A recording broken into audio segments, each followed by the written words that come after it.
تم لوگ اپنے پروردگار سے دعا کیا کرو، تذلیل ظاہر کر کے بھی اور چھپ کے بھی۔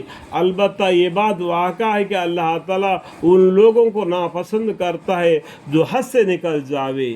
اور دنیا میں بعد اس کے کہ اس کی درستی کر دی گئی تھی، یعنی دنیا میں بالکل فساد پھیل گیا تھا۔ نوح علیہ السلام کے زمانے میں دنیا کو بالکل درست کر دی گئی، پھر اس میں فساد مت پھیلاؤ، اور اس کے یعنی اللہ تعالیٰ کی عبادت کیا کرو ڈرتے اور امیدوار ہوتے ہوئے۔ دیکھو دو طریقے سے اللہ سے ڈرتے رہنا، امیدوار ہوتے رہنا۔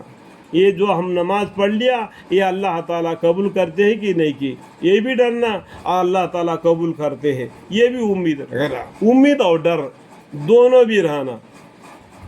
سمجھ میں آیا؟ آگ اور پانی ایک پلٹے میں نہیں رہتے، ایک دل میں امید اور ڈر رہنا ہے، یہ دل میں رہتے ہیں۔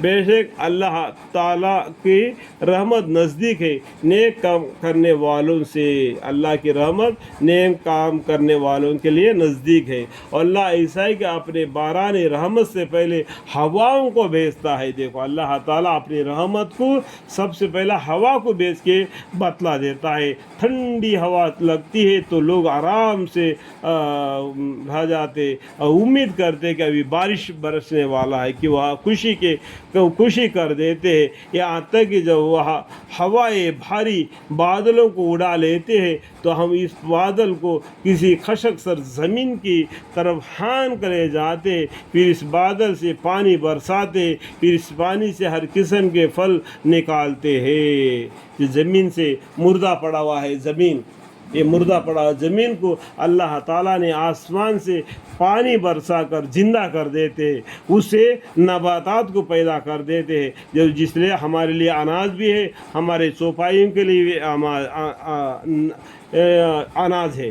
ہم سب کے لیے بھی اناج کس سے ملتا ہے؟ اسی مٹی سے ملتا ہے۔ ہم پیدا کس سے ہو گئے؟ اسی مٹی سے پیدا ہو گئے۔ ہم کہاں رہ رہے؟ اسی مٹی پر رہ رہے۔ ہم کھانا کس سے کھا رہے؟ اسی مٹی سے پیداوار کو کھا رہے۔ ہم مرنے کے بعد کس میں جا رہے؟ اسی مٹی میں جا رہے۔ اور بعد میں کس سے زندگی ہو رہا جی رہے؟ اسی مٹی میں زندگی ہو رہے، جی رہے۔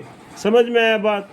یوں ہی ہم مردوں کو نکال کھڑا کر دیں گے۔ اسی طریقے سے کل قیامت کے دن اللہ تعالیٰ مردوں کو زندہ کریں گے تاکہ تم سمجھو لعلکم تذکرون۔